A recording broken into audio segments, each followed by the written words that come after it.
All right, well, welcome everyone for the latest edition of ACMT National Journal Club. I'm very excited. The group at University of Virginia will be presenting today. Just a little bit of housekeeping. Um, if you're on Twitter, use the hashtag ACMTNJC. We'll get a lot of chatter going, and I'm aware that there's going to be a lot of puns and humor attached to this. So I'm looking forward to that. It'll be great. Also, typical rules of engagement here.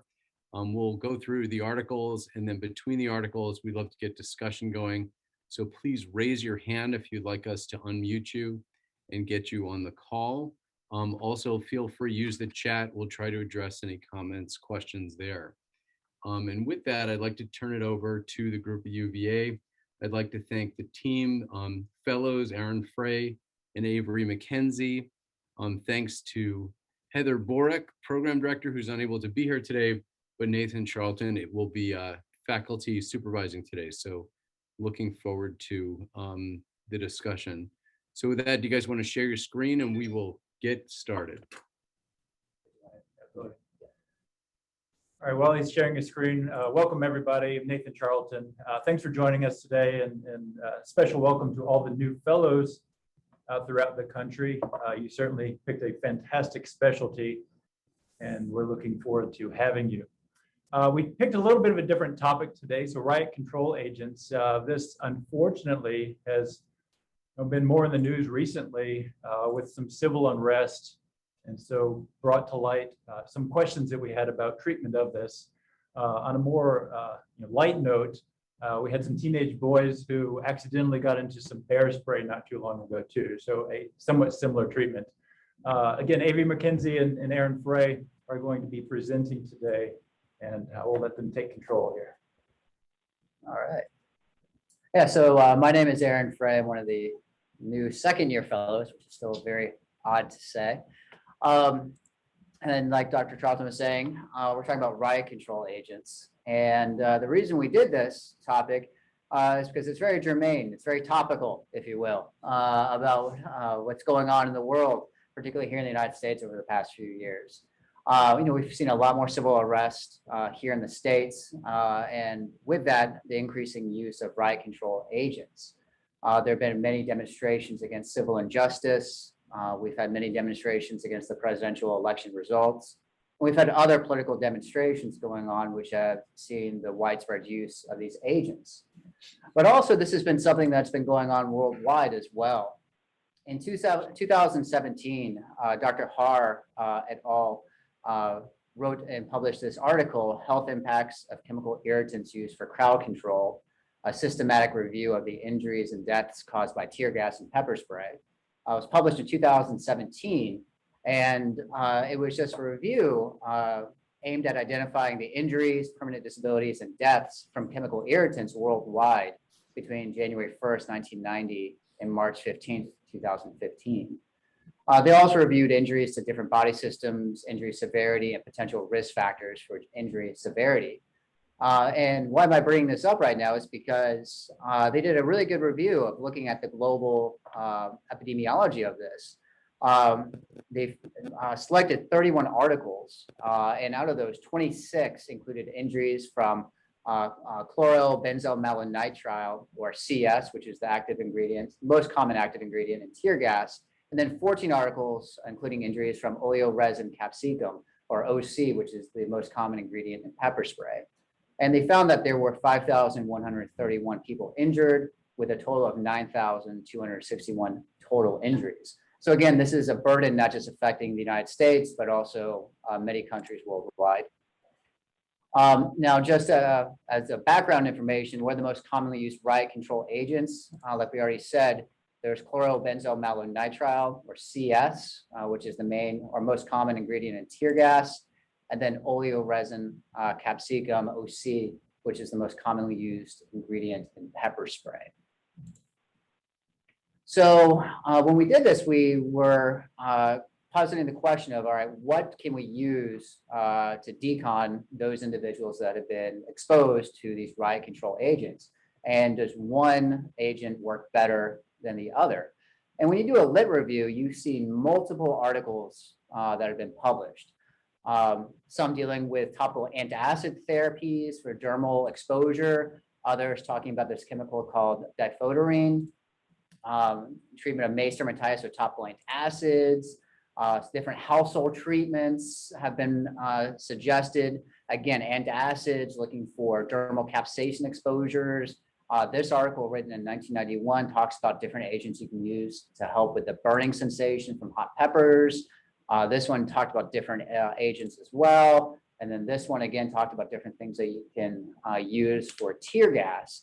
The most common proposed treatments that kept on coming up were things like antacids as well as baby shampoo.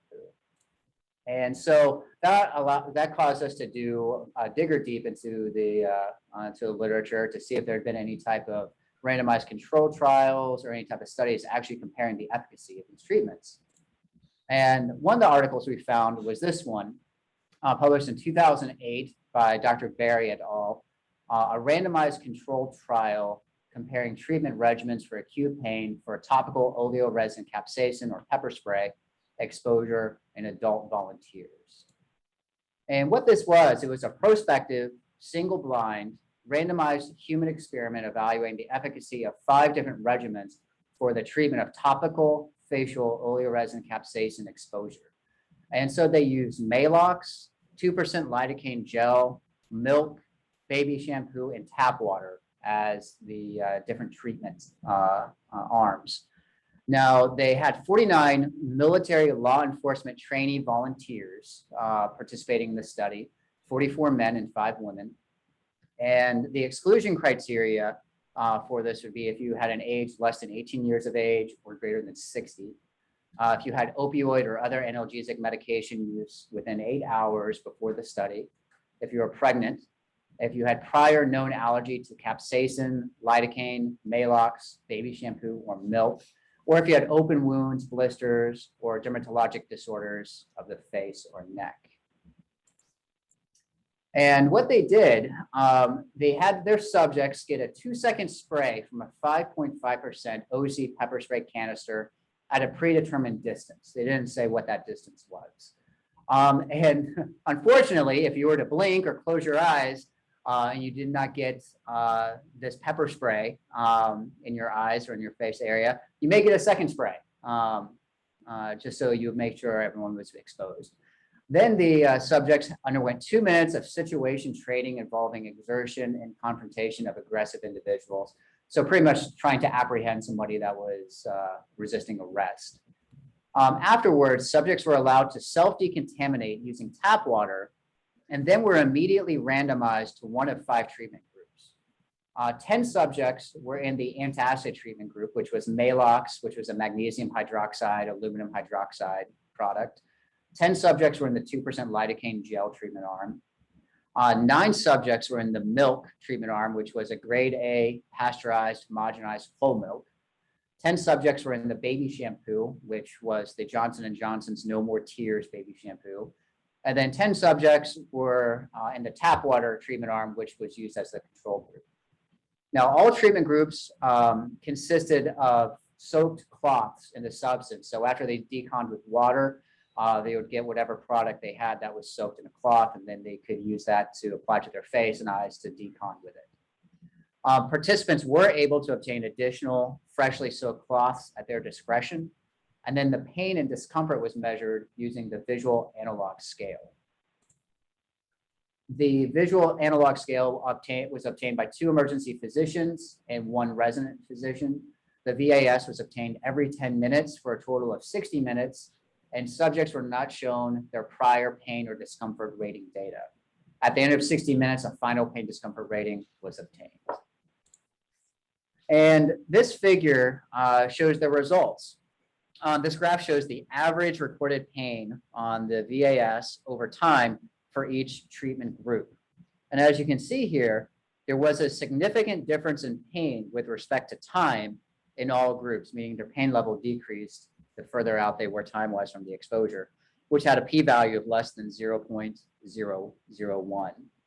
But all the treatment groups behaved similarly with respect to time.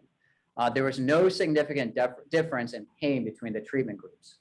with a p-value greater than 0.05. So the limitations of this study is that the subjects were allowed to self-decontaminate with tap water before applying any study treatment. Other limitations included that the participants, even though they were blinded to their treatment groups, it is possible that the participants could deduce which treatments they were provided based on the properties. For example, those that got milk would notice it's a white solution as opposed to someone who got baby shampoo, which had a different color and consistency.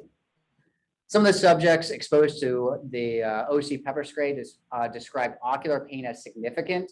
It is possible that untreated ocular pain may have masked small differences in the treatment of dermal pain that the study was not powered to detect. And they concluded in their study that time is the most important factor in the resolution of pain from topical OC exposure. They could not recommend any of the study treatments used in the study because none proved to be more effective in resolution of the pain. And they also concluded that copious water decontamination and possibly oral analgesics should remain the preferred method of pain control. So that leads to our first question and comment section. All right, excellent. And thank you. I see we have a couple of comments in the chat. And if someone would like to speak, please raise your hand. We'll be happy to acknowledge you. I appreciate it, Christopher Watson's comment on terminology here as avoiding riot control terminology as opposed to crowd control and what it implies. Yeah, actually, I see Michael Bueller. You can unmute yourself. We'd love to hear from you. Are you there? Yeah, hello. Yeah, thank you for presenting that. One of the concerns I just want to point out that has to do with the eye component of these agents being applied. You know, face, dermal, skin, fine.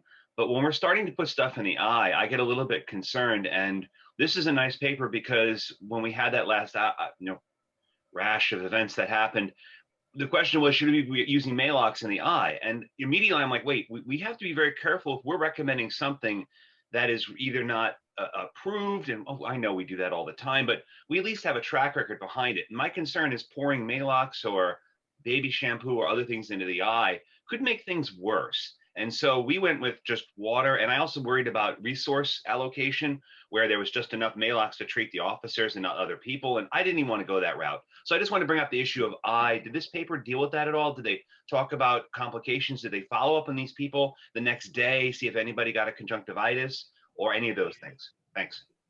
No, there was no mention of any follow-up with the participants in terms of both dermal or respiratory or ocular irritation, particularly like conjunctivitis and whatnot. With this study, they actually didn't have the participants actually applying the treatments other than the water directly into the eye themselves. It was just cloths soaked into it, into the treatments. But they did mention that the participants were allowed to, put it on their face or rub their eyes with it. So again, that was a confounding variable with this, was how many of these individuals did get this, the treatment in their eye, but there was no mention if they had any type of ocular injuries.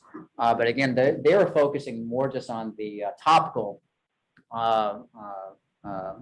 particularly the dermal topical effects from this. So that wasn't something they directly studied. Right. And didn't it say in the methods that they were told to close their eyes? So I think to Ziad's point, I think it was unintentional. There was exposure. Zane, you've got your hand raised. Did you have a comment? Yeah, can you hear me okay? Yeah. Yeah, we've been sort of the laboratory of opportunity here in Oregon, because we've had, and again, I don't use the word riots, but peaceful protests that have been gassed with both pepper spray and CS spray literally nightly for almost over a year. As far as the comment about milk, I mean, many of the street trained medic and first aid stations were using that originally. So when we tried to do some training for some of our volunteer medical staff, including medical students who were going down and providing help, we wanted to say like milk is probably not the answer, but we needed people to go out and sort of educate the lay people who were using milk, which was the word of mouth method to decon from this.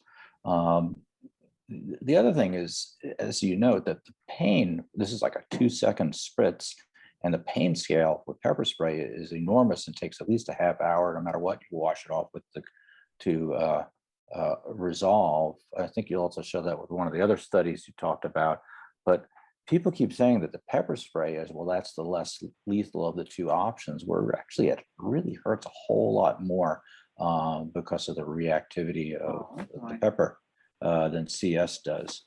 So those were my basic 2 comments, basically.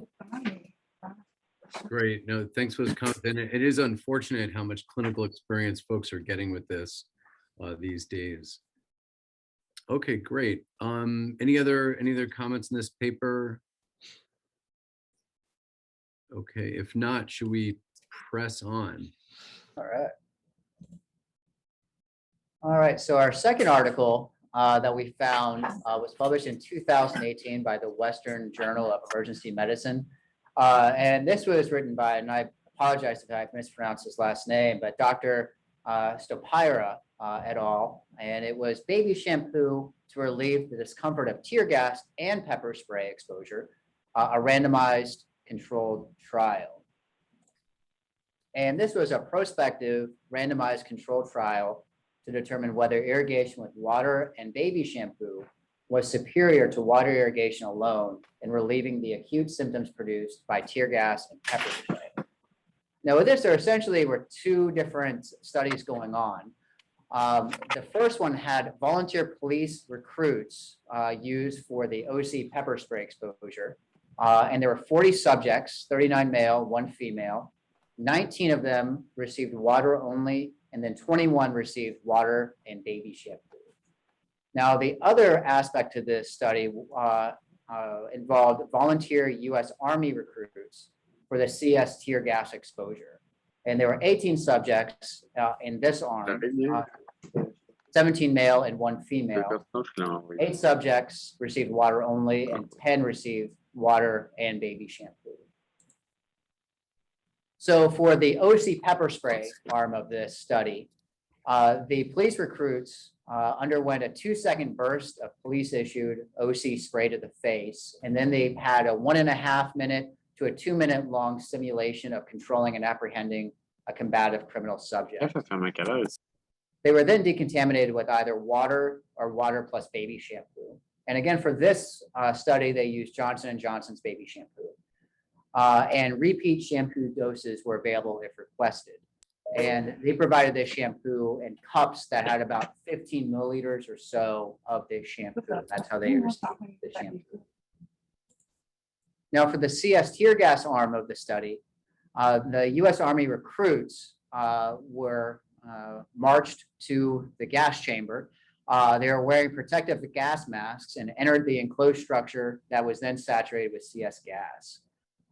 Then they removed their masks and they were exposed to the tear gas for 10 seconds.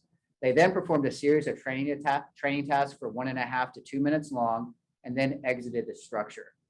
And then they were either deconned with either water or water plus baby shampoo. And just like the other treatment arm, or study, I should say, they were using Johnson & Johnson's baby shampoo. And again, repeat shampoo doses were available if they were requested. So once they were exposed to the agents, the subjects verbally rated their discomfort in 2 domains using a Likert scale of 0 to 10, with 0 being no discomfort, 10 being maximal discomfort.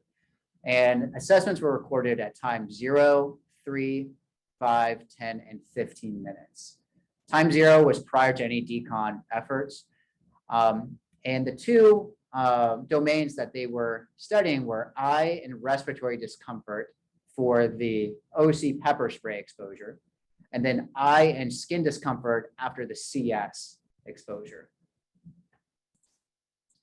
And what they found for the OC pepper spray exposure, that the control and intervention had similar mean initial ocular discomfort of 9.6 versus 9.7 respectively.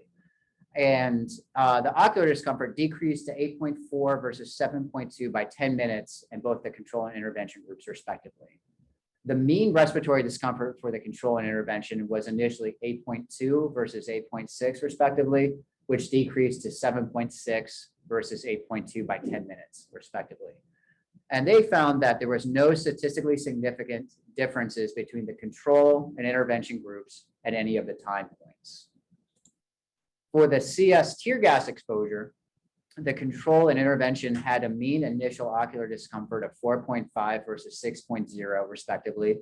And both of the control and intervention groups had pain levels that decreased to 0 at 10 minutes. The mean initial skin discomfort for control and intervention was 6.6 versus 6.5 respectively, which also declined to 0.0 versus 1.0 by 10 minutes respectively. And they also found that there was no statistically significant differences between the control and intervention groups at any of the time points. Now, just to see that on graphs, this one was showing, figure 2 was showing the OC, so the pepper spray mean ocular discomfort at time 0, all the way down to 15 minutes. And you can see the results there on this graph.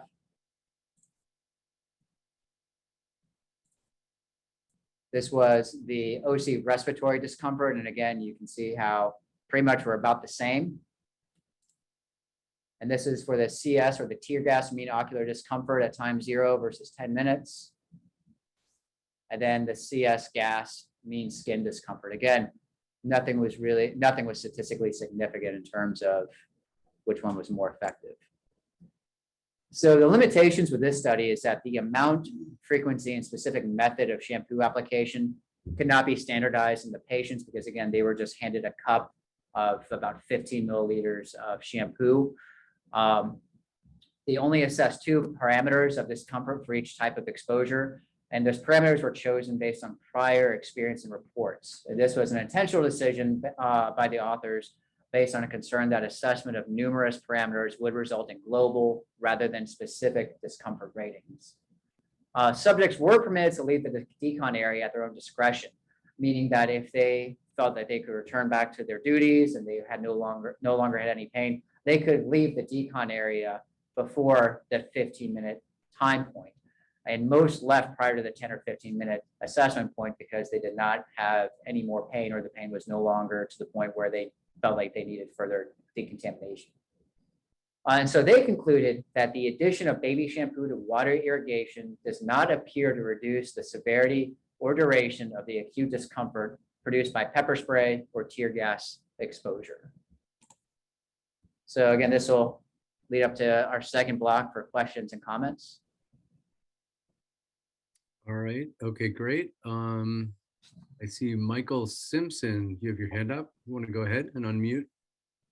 Sure. Hey, so I was just wondering what you guys would make of the fact that in the OC arm, the pepper spray arm, the only patient left at 15 minutes was someone in the control arm.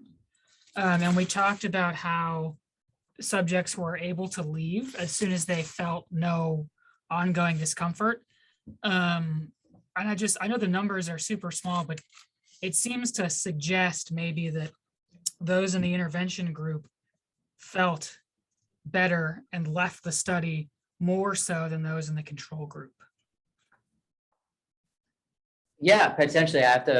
We have to run the numbers to see if that would be statistically significant with it. Like you said, you're dealing with small numbers here, but that is definitely one of the limitations or confounders, I should say, with this study. Yeah.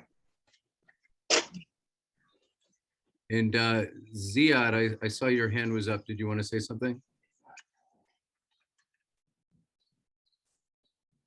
Okay. Oh, I just thought it was annoying that they did not take the trouble of examining these eyes. I mean, why would they not examine the eyes of these subjects since they already exposed them? I completely agree. We all feel your discomfort. Yeah. I'm burning. Let's not shed any more tears about it. All right, excellent. And I think, was there another hand? Actually, if someone else has a comment, please just unmute and go ahead, but I don't see another hand. Yeah, I get one thing that I was wondering is it was a pretty brief time from exposure. They ran through some quick tasks and then they were deconned. I wonder if in reality where there might be significant delays, if there might be an opportunity for benefit. I'm not sure one over the other, but the model is interesting. They were deconned pretty quickly, and it is interesting that their symptoms completely went away. I'm not sure what to make of that. And did they also watch them long enough? 10 minutes seemed to be a short period. Right, because as you said, some people will wind up having symptoms, for a much longer period of time. You wonder what's the time to decon if that ultimately is the problem. And then also, yeah, go ahead. I was gonna say also with looking at the external validity with this, a lot of the reports that have come out from like Minneapolis, Portland and other places throughout the United States over the past year or two, they were saying how multiple people that were exposed to these agents had multiple exposures. So it wasn't just like a one-time burst of pepper spray to the face or 1.5 to 2 minute exposure to tear gas. It was several repeated exposures over a short time period. So again, how much of an impact does that have? And I guess that does question the external validity of this study to the real world that we're seeing. Right, where reality diverts from a simulated experiment. Michael Bueller, go ahead again. So just a quick question. That shampoo, and I know I don't want to harp on this, but I don't think that has an indication as an ocular irrigation tool.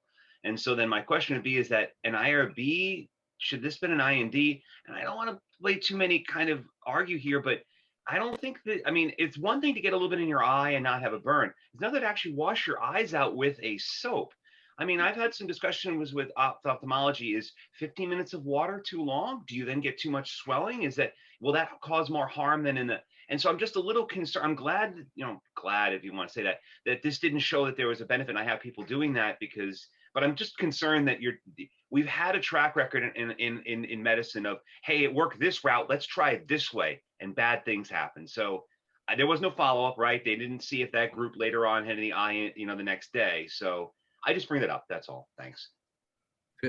That's a fair point. Just because there's no tears on the label doesn't mean you could use it in the eyes. Yeah. Hey, Aaron, I have a point for you. Yeah, it's interesting. In both these studies, the participants were the people who are going to be using and firing these crowd control agents. And I'm wondering if the personality types of somebody that goes into law enforcement and a military background, their perceptions of pain amongst a group of peers and how they want to report it, as opposed to a lay person in the community who is more likely being exposed to large amounts of this than the person who is firing or dispersing the gases and spray to the other people. So I wonder how that confounds the data and the pain perceptions overall. Yeah, and report of degree of pain. That's a great question. And then, correct me if I'm wrong, I thought in both of these studies, even though they were voluntary military and law enforcement recruits, voluntary, they were both IRB approved. Isn't that right? Right, yeah, for the baby shampoo to relieve the discomfort of tear gas and pepper spray, it did say that it was approved by the Institutional Review Board, but it was not pre-registered as a clinical trial because the study's population's noxious intervention was part of their externally required training. And then the first article that we discussed, it was the study protocol received approval from the Brooke Army Medical Center's Institutional Review Board. So yeah, both were approved. And it's interesting here, Steve, whether you would consider this an investigational new drug application for baby shampoo or not, or Malox. To do a trial like that. Yeah, I'm really not sure. Matt Correa, you've got a comment?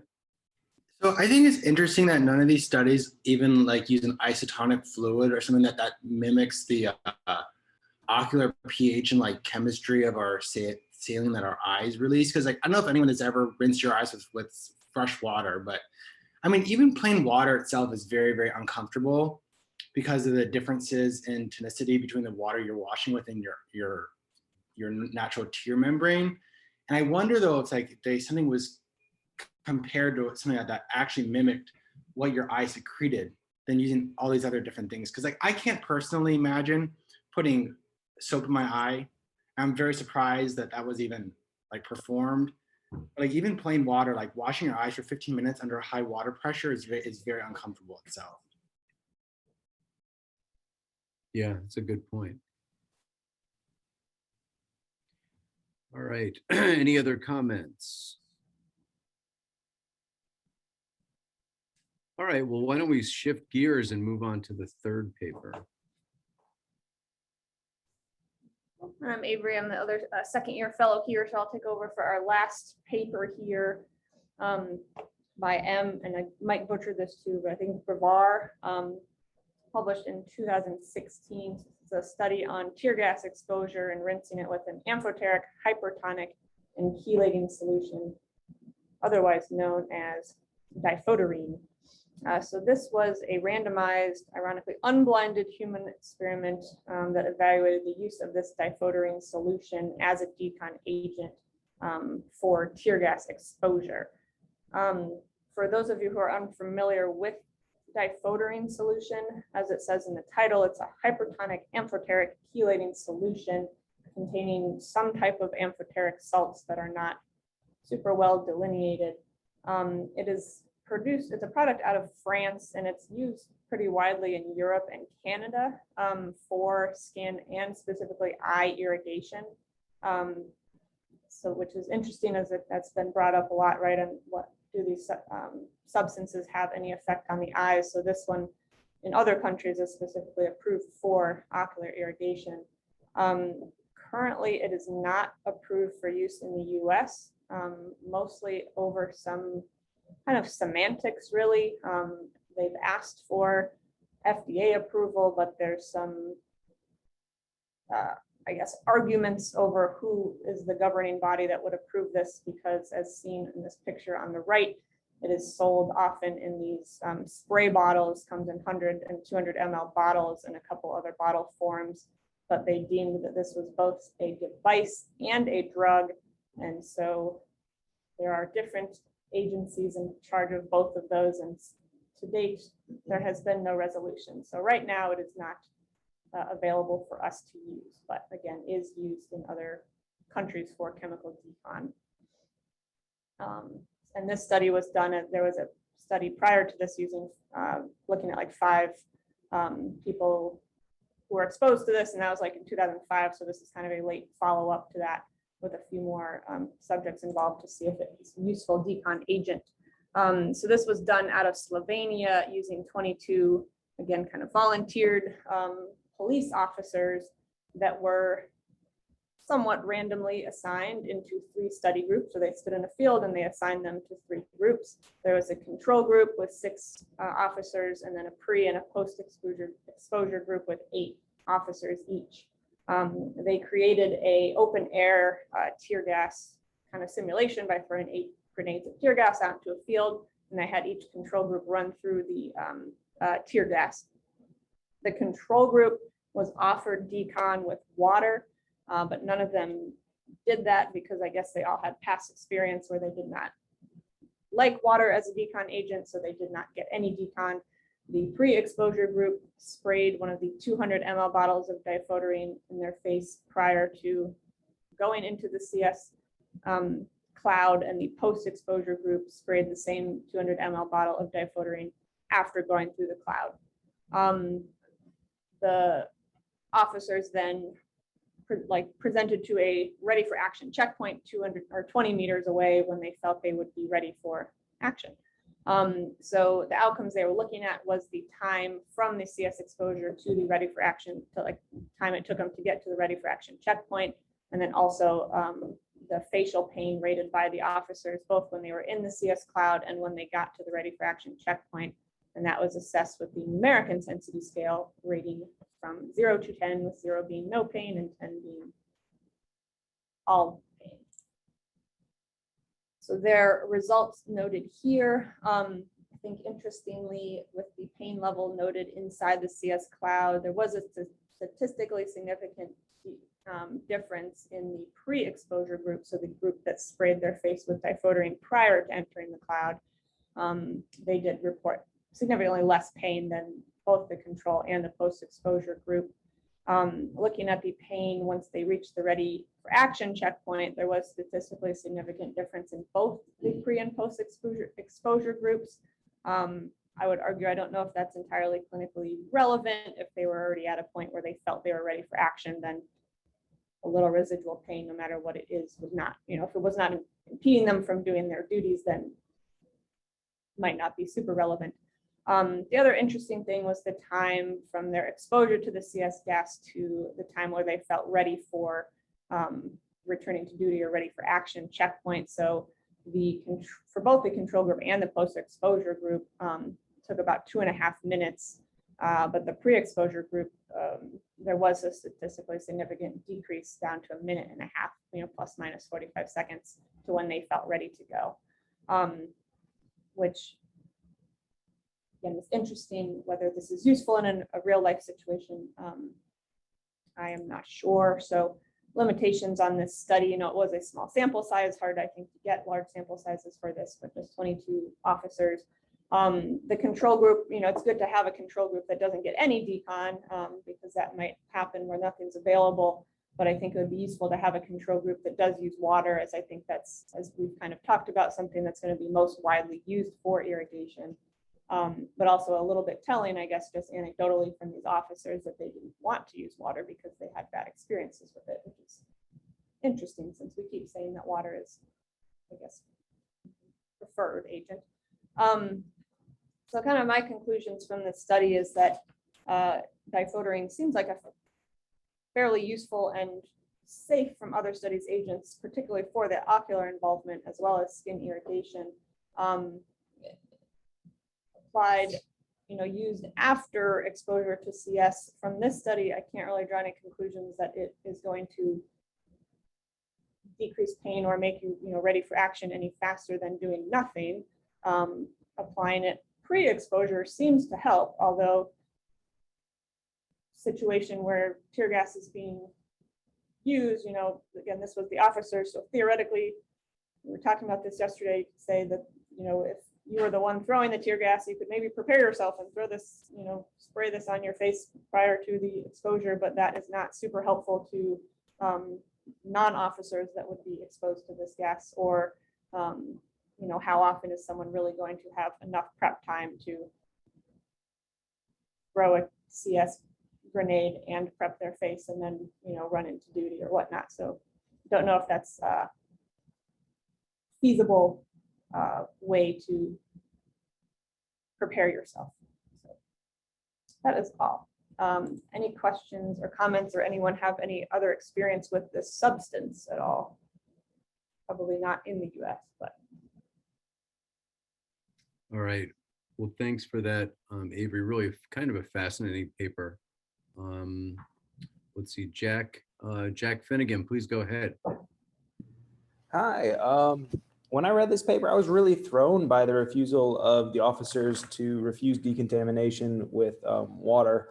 Last summer, I was actually at a demonstration, and I believe I was exposed to this substance. It was thrown in a projectile canister with some sort of pyrotechnics leaving it, and I was more along the periphery, as were most of the other demonstrators that day. But I assume it was the CS just because of the nature of the canister and the pyrotechnics involved. But the point I wanted to make is that everyone was decontaminated by bottled water in a matter of 2 to 3 minutes, and everyone seemed to experience some immediate relief after decontamination with the water. I don't know if the chemical had just fully hydrolyzed on the skin by the time we got to the water bottles. But it was a very different perspective than what I read in the paper, but perhaps it was a different agent. Perhaps I misidentified it.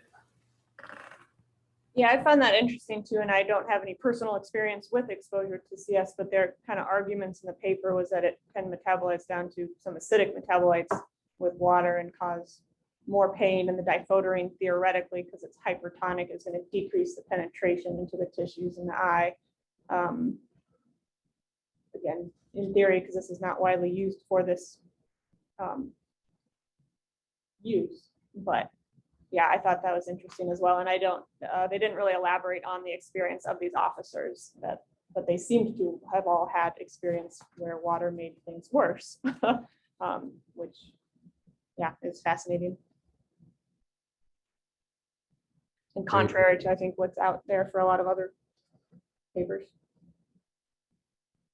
Yeah, it's very confusing. It's really an interesting paper to wonder if law enforcement and or protesters would ever pre-apply this in a situation.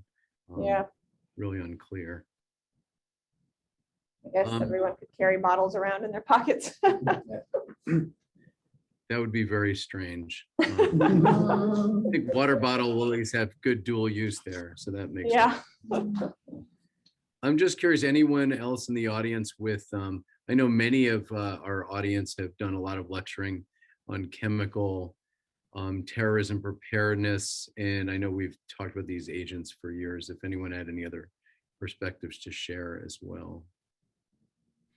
Steve, I just refer to what I've learned from one of our colleagues, Dr. Witterak Otong in Bangkok, who noted how, you know, people would show up to the emergency department and still need to be decontaminated. So remembering to decontaminating these patients when they come into the ED, since some of the chemical may still be on their body, hydrolyzing and posing as a hazard to the healthcare providers in the emergency department. How they learned their lesson by not initially by not performing wet decontamination.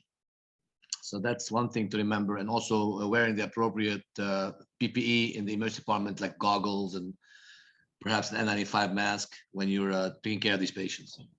And this happened in Bangkok because his emergency department was located very close to the site of the protests, which was the Prime Minister's residence at the time. So they arrived within 5 to 10 minutes. So it was very close to the emergency department. And the other lesson that Dr. Otong teaches is that these events are never or rarely like very sudden. So usually you know that these things are happening. So the emergency department should have time to an opportunity to prepare. Yes, yeah, those are both really great points. And it kind of reminds me, this kind of goes without saying, is that all of us probably should look at our home institutions and run through our new house staff in terms of what are our chemical decontamination procedures. And you're absolutely right. Like when they hit the door, we often don't know exactly what they've been exposed to. So we have to make sure we have both staff and patient safety. Zane Horowitz, please go ahead.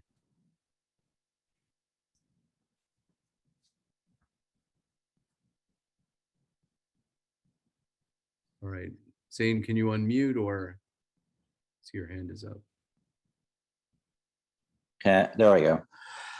Yeah, I was gonna say, the old adage that, dilution is the solution to pollution, it kind of holds here. And the thing that people have at the scene, if you can set up in advance, is just water. If you can bring in something more exotic, like bags of saline, that's a little more balanced, or that's fine. But in general, despite our nights and nights and nights of exposures with this, we actually had very few people come up to the hospital for eye care or any other symptoms. There's a few asthma exacerbations that I think were triggered by the chemicals that were a little bit more severe. But part of the preparedness for this was it was happening at the same hour on every day in the same location in front of the federal courthouse building, and so you can set up 3 blocks away. And as when they hit the moment where they said, okay, it's time we're going to fire dispersal agents, you get 20 seconds to run and get out of the way, and then they fire them. Then people can retreat to where they can get hosed off if they were affected. The the issue with all these police and military studies is that they literally get sprayed for a couple of seconds. and they use this as a justification for, sometimes on camera, but often off camera. It's like, I don't know what the problem is. We spray everybody who's trained in a police academy with this stuff. Everybody's still alive and they're doing fine, but they only get sprayed for 2 seconds and they get hosed off like within like 10 seconds. Where most of these people were sort of trapped in a cloud of, CS gas, which again, I say is probably less irritating than the pepper spray, which is more of a direct liquid that actually gets in your eyes. And someone mentioned the people who are recurrent, they're starting, there's a Kaiser group here started looking at the night, how many people got exposed on multiple occasions, and they have a voluntary questionnaire that they put out where people have started having menstrual irregularities. And it sort of fits a dose response curve where if they only got sprayed one night, the numbers of people who responded had lower numbers, where if they got sprayed for more than 5 nights, they had higher numbers. Now, people have argued stress and all sorts of confounding variables in there. I get it. This was an informal sort of like, could this be a problem kind of questionnaire rather than a proof of concept questionnaire. But there may be something to it. They cited a study from a Brazilian endocrinologist, gynecologist lab person who had created a lab model for this, for migration of different cells into the uterine membrane. And he used every chemical under the sun over a 30-year career to see what they did. And apparently the tear gases, especially CS, was significantly inhibitory of this. So there may be some endocrine level changes that occur. So there's a biochemical basis for that. And then now there's a dose response thing that also matches. So we start fulfilling all the sort of Bradford Hill criteria here. There may be something to this. Trying to keep an open mind here. I'll say the good news from Portland is all the gassings and protests and the firing of dispersal agents, which is what they are, have gone away, at least stopped temporarily over this year, in the last few months. So, but we could have studied more if we wanted to, but it was something that was like we were prepared for at the time. Yeah, thanks for those comments, Zane. That is really interesting. And just to tie to John Cole's comment about external validity, I think the dose effect is really significant and there's still a lot unknown. Jack Finnegan, did you have one more comment? No, I just forgot to lower my hand. Sorry. Okay. All right, excellent. All right. Beautiful. Well, great discussion. You folks at UVA, any wrap up comments that you'd like to make? Because I have not Sorry. Oh, I'd just a question for the group. Has anyone who's worked internationally ever had experience with diphoterine? Great question. Anyone out there? It seems well liked. No, in Lebanon we don't use it. I'm haven't sorry, you used said it you in don't.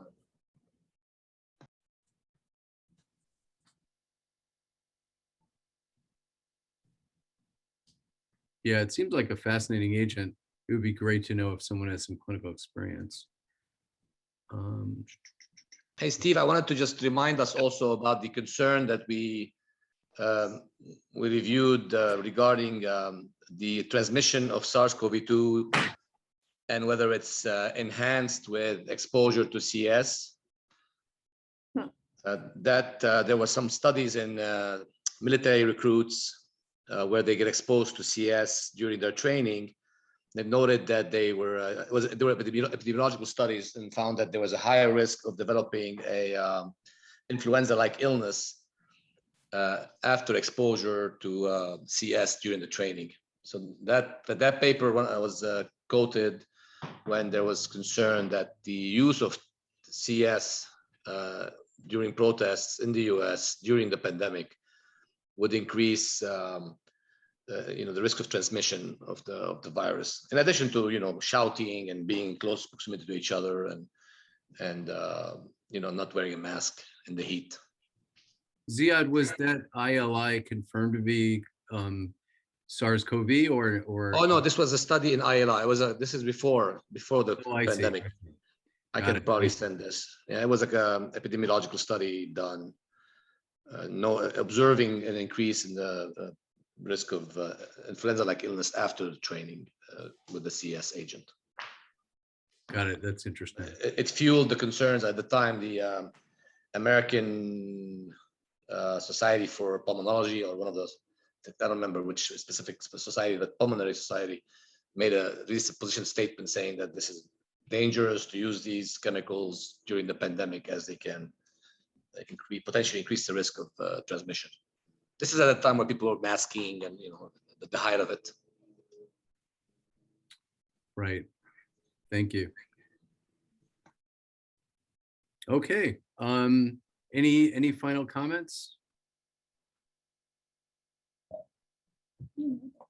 I'd like Yeah, to say, nothing further from us. Thanks for having us. Certainly appreciate all the comments, all the input and your experiences. Great.